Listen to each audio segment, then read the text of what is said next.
The judge looked at my daughter across that courtroom and said 6 words that made her face go white.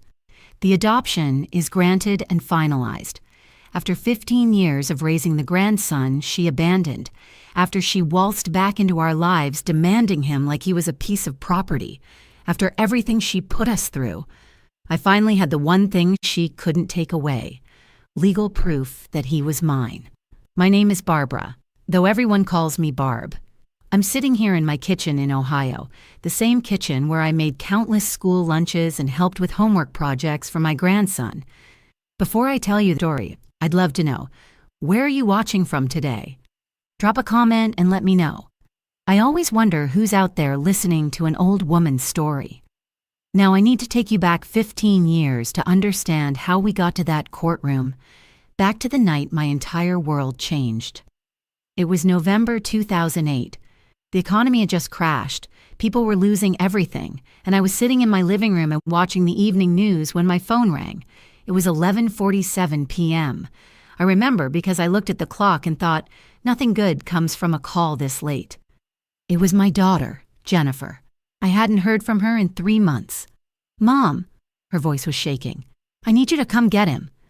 Him, my 3-month-old grandson, Mason, a baby I'd only seen twice since Jennifer had given birth, once at the hospital, once when she needed money for diapers and formula. "Jennifer, what's going on? Is Mason okay?" "He won't stop crying, Mom. He just won't stop. I can't do this. I can't." Her voice cracked. "I'm at the Motel 6 on Route 40, room 127. Please just come get him. I need to figure my life out."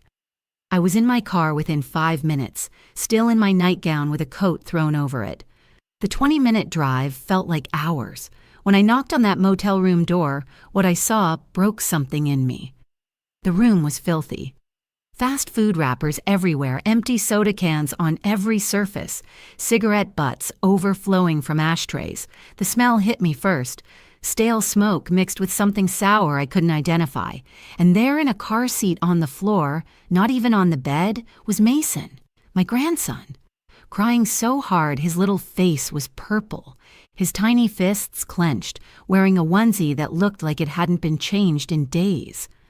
The onesie had stains on it. Formula or spit up, I couldn't tell in the dim light of that awful room.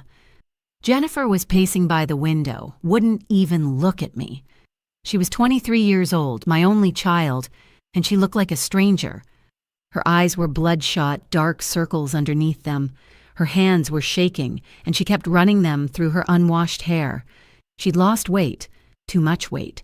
The girl who'd been captain of her high school volleyball team, who'd had such a bright future, looked like she hadn't slept in weeks.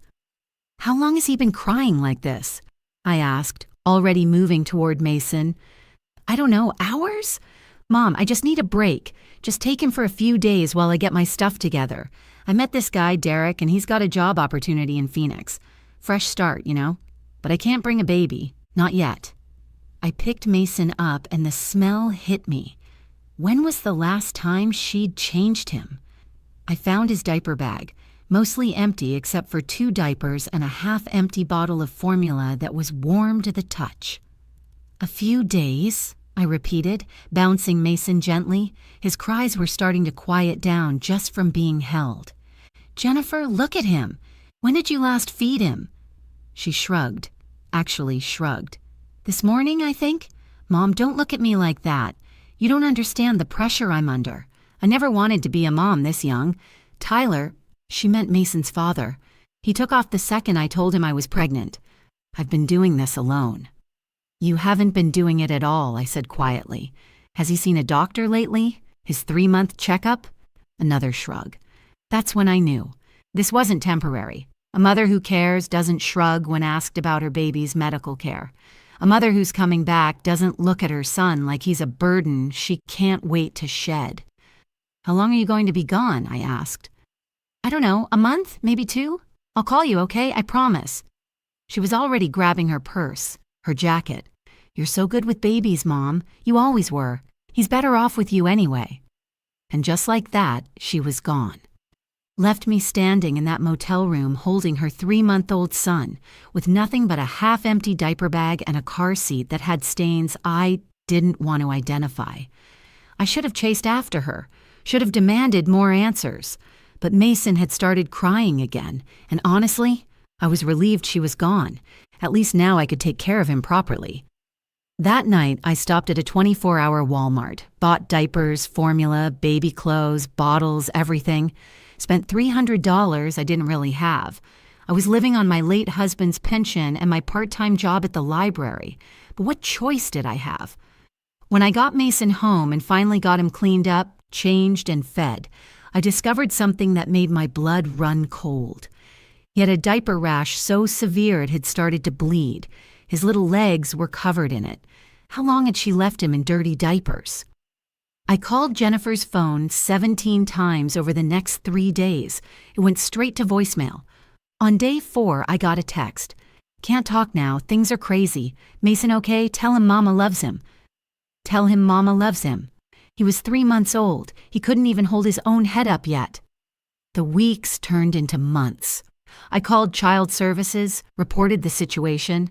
They did a home visit, saw that Mason was clean, healthy, thriving in my care.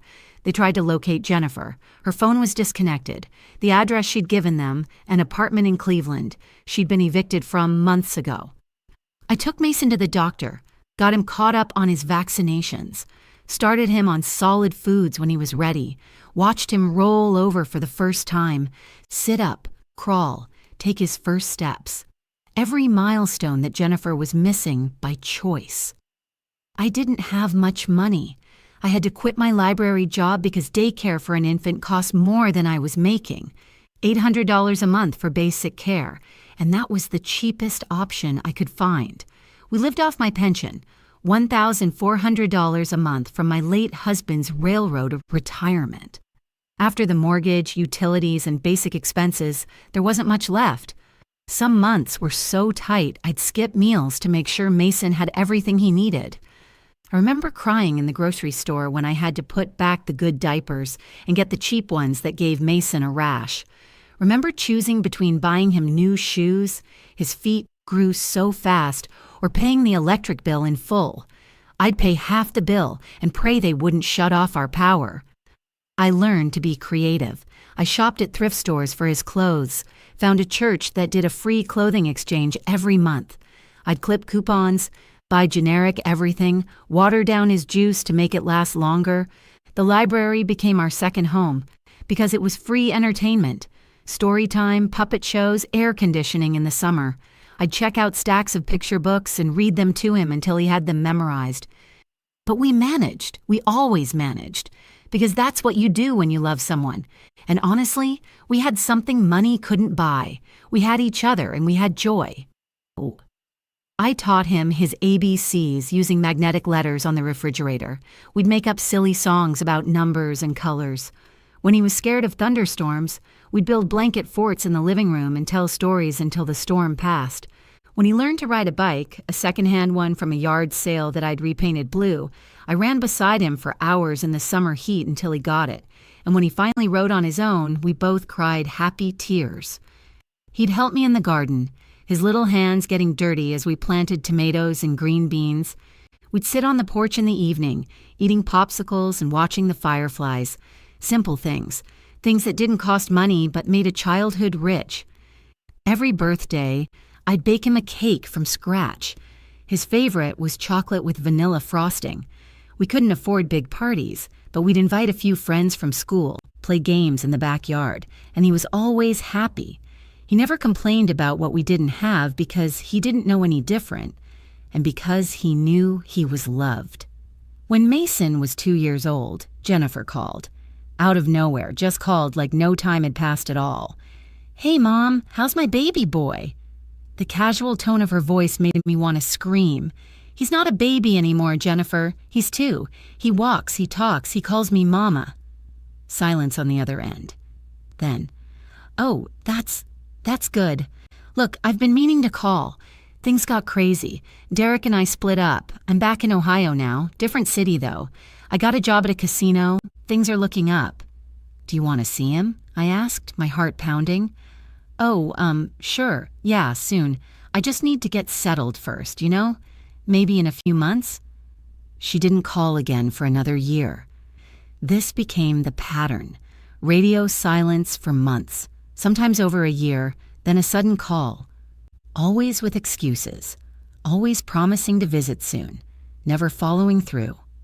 Mason started kindergarten. I was the one who held his hand on the first day, took pictures with the camera I'd bought at a pawn shop for $15. I helped him learn to write his name, tracing the letters over and over on construction paper until he got it right. When he made Mother's Day cards in school, he made them for me, little construction paper hearts with "I love you, Mama Barb" written in crayon. I still have every single one, pressed into a scrapbook I keep on my nightstand. When he was 7, he asked me the question I'd been dreading. "Mama Barb, why doesn't my real mommy want to see me?" We were making cookies, chocolate chip, his favorite. I turned off the mixer and sat down at the table with him. This beautiful little boy with his father's dark hair and his mother's green eyes. "Sometimes," I said carefully, "grown-ups make mistakes. Your mommy loves you, but she's not ready to be a mommy yet. It's not about you, sweetheart. You are perfect and wonderful and loved. Don't ever forget that." He nodded, but I saw the hurt in his eyes. That look would haunt me for years. By the time Mason was 10, Jennifer's calls had stopped altogether.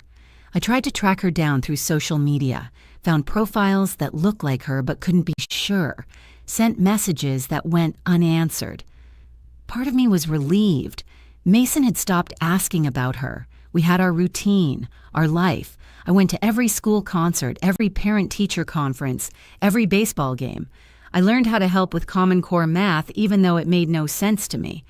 I stayed up late helping him build a solar system model for science class, made sure he had the right clothes for school pictures, taught him how to tie a tie for his first school dance. Money was always tight. I drove a car that was 20 years old and made concerning noises, bought my clothes from thrift stores, cut my own hair. But Mason always had what he needed, always. When he was 12, I had a health scare.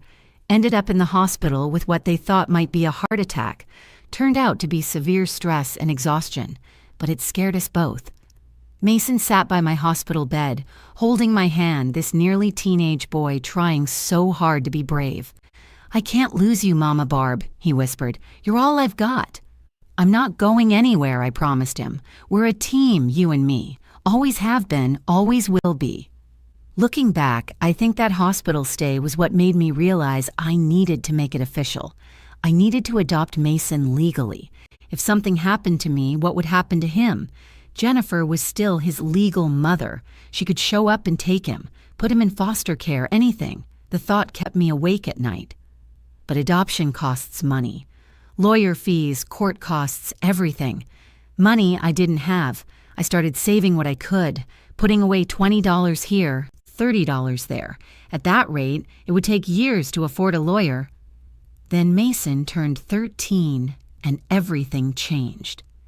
My father, Mason's great-grandfather, passed away.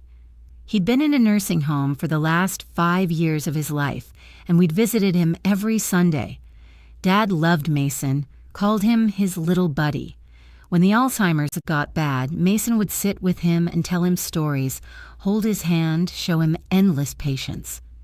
After Dad's funeral, the lawyer read the will. Dad had left everything split between me and Jennifer. His house, his savings, his life insurance policy. It totaled about $180,000 per person. I cried, not just because I'd lost my father, but because this money meant security for Mason. It meant I could fix my car, put some aside for his college, and, yes, finally afford the adoption. The lawyer had Jennifer's last known phone number. He left messages, sent letters to her last known address. Nothing. After 3 months of trying to reach her, he told me the money would sit in an estate account until she claimed it, or until enough time had passed that I could petition the court. I didn't care about her half. I just wanted mine so I could secure Mason's future. 2 weeks after I received my inheritance, my phone rang. A number I didn't recognize. "Mom?" I hadn't heard Jennifer's voice in 3 years. "Jennifer?" Hey, so I heard about Grandpa. I'm sorry I couldn't make it to the funeral. Things have been complicated. But I heard there was an inheritance? My stomach dropped. Of course. Of course, that's why she was calling. Yes, I said carefully. Dad left you money. The lawyer has been trying to reach you. That's great. That's really great. Mom, I know it's been a while, but I've been thinking about Mason a lot lately. I'm in a much better place now. I've got a stable job, a nice apartment. I think it's time I stepped up, you know? Be the mom I should have been. I felt like the floor had dropped out from under me. Jennifer, Mason is 13 years old. You haven't seen him in over a decade. I know. And I feel terrible about that. But people change, Mom. I've changed. And with this inheritance, I can really give him a good life. Give him things you can't afford to give him. No offense. The words hit like a slap. No offense? Jennifer, I've been giving him everything for 13 years. Love, stability, a home. And I appreciate that, really. But he's my son. Legally, biologically, he's mine. I think it's time he came home. If you're still watching and this story is making your blood boil like it does mine, please hit that subscribe button. Because what happened next? You won't believe it. Jennifer, I said, trying to keep my voice steady, you can't just show up after 13 years and expect to take him. He doesn't even know you. Then we'll get to know each other. Look, I'm not trying to be difficult. I'm his mother. The law is on my side. I'm just letting you know as a courtesy because you've been helping out. Helping out. 13 years of my life, and she called it helping out. When were you planning this? I asked. Well, I need to get the inheritance squared away first, obviously. Get a bigger apartment, maybe a house. Set up his room nice. Give me a couple months. Maybe we can do a transition, have him visit on weekends or something first. She was planning this like he was a pet being rehomed, not a child. Not her child who wouldn't even recognize her face. After she hung up, I sat in my kitchen and cried. Then I got angry. Then I got determined. The next morning, I called a family lawyer. Her name was Patricia Mills, and she came highly recommended. I told her everything. The abandonment, the 13 years, Jennifer's sudden return. Do you have any documentation of the abandonment? Patricia asked. I pulled out the folder I'd been keeping since day one. The child services reports from when I'd called them. Medical records showing I'd been taking Mason to all his appointments. School records listing me as his guardian. Receipts for everything I'd bought him over the years. I'd saved them all, not for legal reasons, just because I was trying to qualify for some tax breaks. Patricia smiled. This is good, really good. We can petition for adoption based on abandonment. In Ohio, if a parent hasn't had contact with a child for a year or more and hasn't provided support, it's grounds for termination of parental rights. But she's going to fight it, I said. She wants him back because of the money. Then we'll prove that in court. But Barbara, I need to be honest with you. This won't be cheap. We're looking at around $8,000 in legal fees, maybe more if she contests it aggressively. I thought about my inheritance, the money I'd been planning to save for Mason's college for our security, but what good was money if I lost him? Let's do it, I said. We filed the petition in February. Jennifer was served papers in March, and that's when all hell broke loose. She showed up at my house on a Tuesday afternoon. I saw her through the window and almost didn't recognize her. She looked good. New clothes, professional haircut, designer purse. The inheritance money was clearly being put to use. I opened the door but didn't invite her in. You're trying to adopt my son? She was shaking with rage. How dare you? How dare you? Jennifer, keep your voice down. Mason will be home from school any minute. I don't care. You can't do this. He's my son. He was your son, I said quietly. You gave up that right when you abandoned him 13 years ago. I didn't abandon him. I left him with his grandmother temporarily. 13 years, Jennifer. Do you know what temporary means? I was young. I was struggling. I did what I thought was best for him. You did what was easiest for you. There's a difference. Mason's bus pulled up then. I watched him get off, backpack slung over his shoulder, and my heart broke. He saw Jennifer standing on the porch and froze. "Who's that?" he asked me, ignoring her completely. Jennifer's face crumpled. "Mason, baby, it's me. It's your mom." He looked at me, confused. "My mom?" "Your birth mother," I clarified gently. "We talked about her, remember?" Understanding dawned on his face, followed quickly by anger. At 13, he was old enough to understand what her absence meant. "Cool," he said flatly. "Mama Barb, can we go inside? I have homework." "Mason, wait," Jennifer started. "I don't know you," he said, his voice hard, "and I don't want to." He brushed past both of us and went inside, slamming the door. Jennifer turned to me, tears streaming down her face. "You turned him against me." "I didn't have to," I said. "You did that yourself." She left, but not before promising, "I'll see you in court." The next few months were a nightmare. Jennifer hired a lawyer, a good one, paid for with her inheritance. A fancy attorney from downtown with a corner office and a reputation for winning impossible cases. They painted me as an elderly woman trying to steal a child. They claimed Jennifer had been in regular contact over the years. She hadn't. We had phone records to prove it. They said she'd been sending money for his care.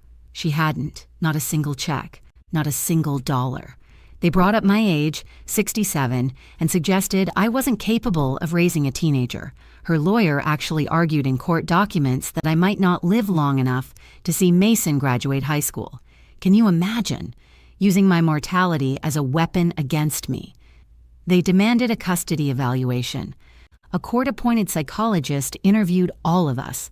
Hours of questions, psychological tests, home visits. The psychologist came to my house, walked through every room, looked at Mason's bedroom with his baseball posters and his bookshelf full of books we'd read together.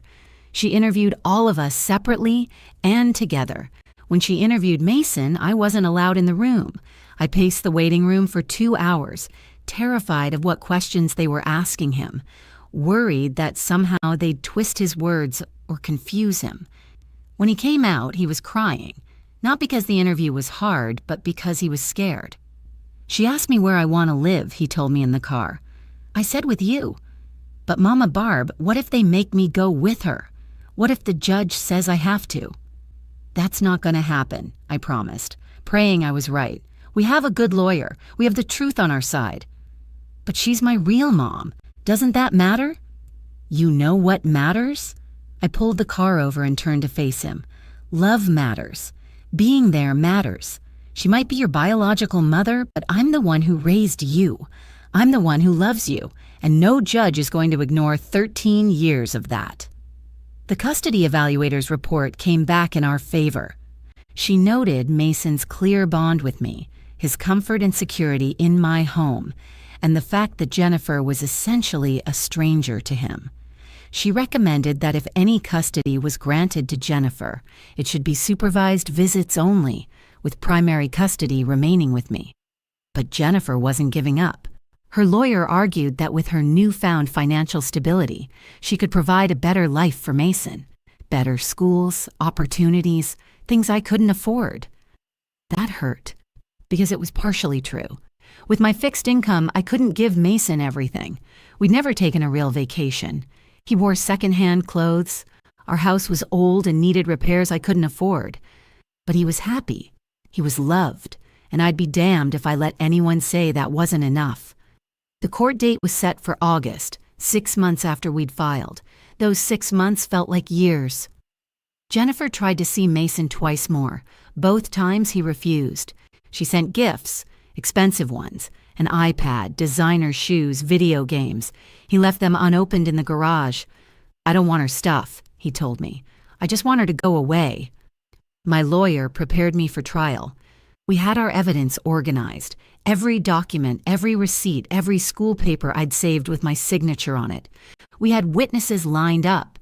Mason's teachers, our neighbors, his baseball coach, all ready to testify about the life we'd built together. But Jennifer's lawyer had something too. The law.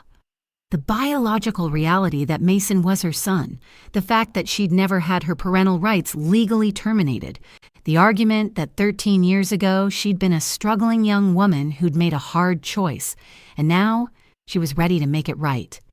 It was a good argument, a sympathetic one, and I was terrified it might work. The night before the trial, I couldn't sleep. I sat in the kitchen at 2 a.m., drinking tea and thinking about the worst-case scenario.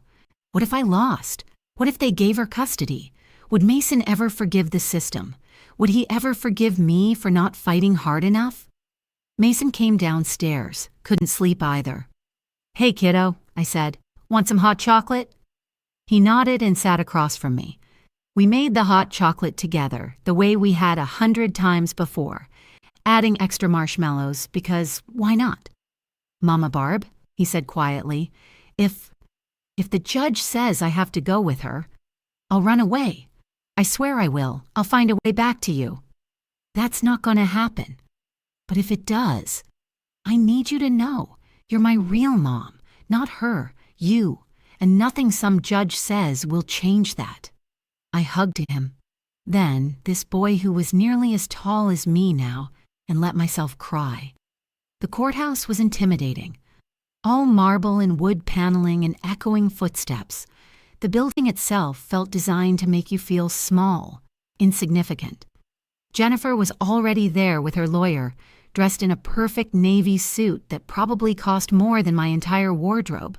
Her hair professionally styled, makeup flawless. She looked every inch the successful, responsible adult. Everything about her screamed, "I have money, I have resources, I can provide." I was in my best dress, 10 years old but clean and pressed, the same dress I'd worn to my husband's funeral. My shoes were sensible flats from Payless, and I carried a worn purse that had seen better days. Patricia Mills stood beside me, calm and confident in her simple gray suit. She'd told me that morning, "Don't try to look like something you're not. The judge will see through that. Just be yourself." The woman who raised that boy with nothing but love and determination. Mason had to wait outside the courtroom with a victim advocate. He wasn't allowed to be present for most of the proceedings, but he'd be called in to speak with the judge privately if the judge deemed it necessary. The last thing I saw before the courtroom doors closed was his scared face, trying so hard to be brave for me. The trial started. Jennifer's lawyer went first, painting a picture of a young woman overwhelmed by circumstances, who'd made the difficult decision to temporarily place her son with his grandmother while she got her life together, who'd always intended to reclaim her parental role when she was stable, who now, with financial security and maturity, was ready to be the mother Mason deserved. They glossed over the 13 years, made it sound like 5 minutes. Then it was our turn. Patricia was brilliant. She walked through every year, every milestone, every moment Jennifer had missed by choice. She entered into evidence the child services reports, the medical records, the school documents. She showed the court how many times I'd tried to contact Jennifer and been ignored. Then she called me to the stand. "Mrs. Walsh," Patricia said, "how many times did Jennifer contact you about Mason in the first 5 years of his life?" "4 times," I said. "Brief phone calls. She never asked to see him, never asked for pictures, never sent money or support. And in the 5 years after that, twice. 2 phone calls, maybe 10 minutes each. And in the last 3 years before she learned of the inheritance, 0 times." Patricia let that sink in. "Mrs. Walsh, why are you seeking to adopt Mason?" I looked at Jennifer then, really looked at her, and I saw what I needed to see. Not remorse, not love, but calculation. This was about money and control, not about a child she'd missed. "Because he's my son," I said simply. "Maybe not by birth, but in every way that matters. I've loved him, raised him, sacrificed for him. I've been there for every nightmare, every fever, every triumph and heartbreak. I've been his mother for 13 years. I'm just asking the court to make it official."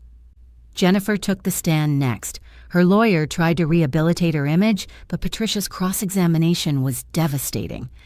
"Miss Walsh, when was Mason's birthday?" Jennifer blinked. October?" "It's September 3rd, Patricia said quietly. "September 3rd, 2008.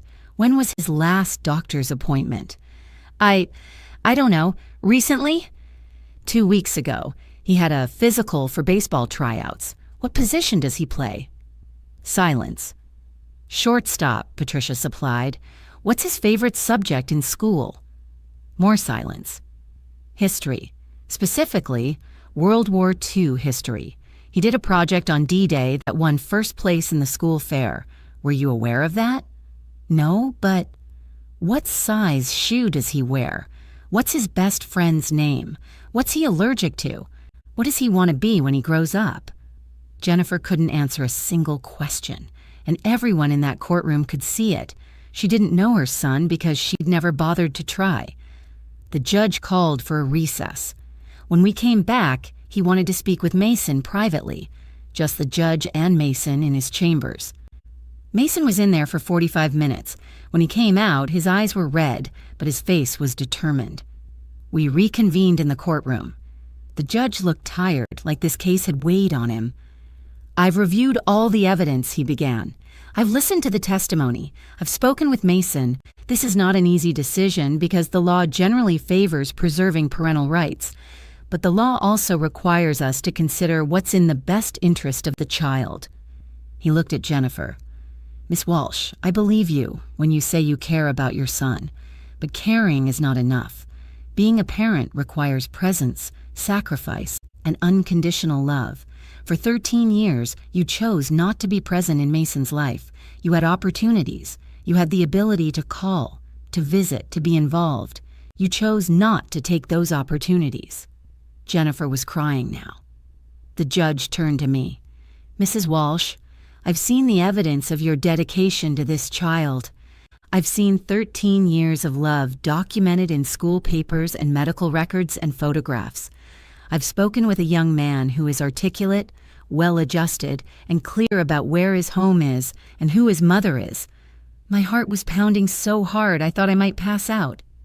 Miss Walsh, he said to Jennifer, your parental rights are hereby terminated. The adoption petition is granted and finalized. Mason Walsh is now legally the son of Barbara Walsh.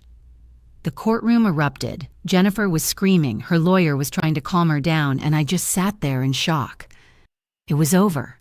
He was mine. Legally, officially, permanently mine. Patricia was hugging me, congratulating me, but I barely heard her. All I could think was, I need to tell Mason. They let me go to him. He was in the waiting room with a court advocate, and the moment he saw my face, he knew. We won? He asked. We won. He crashed into my arms, this teenage boy who was trying so hard to be tough, and we both just cried. Brief aftermath.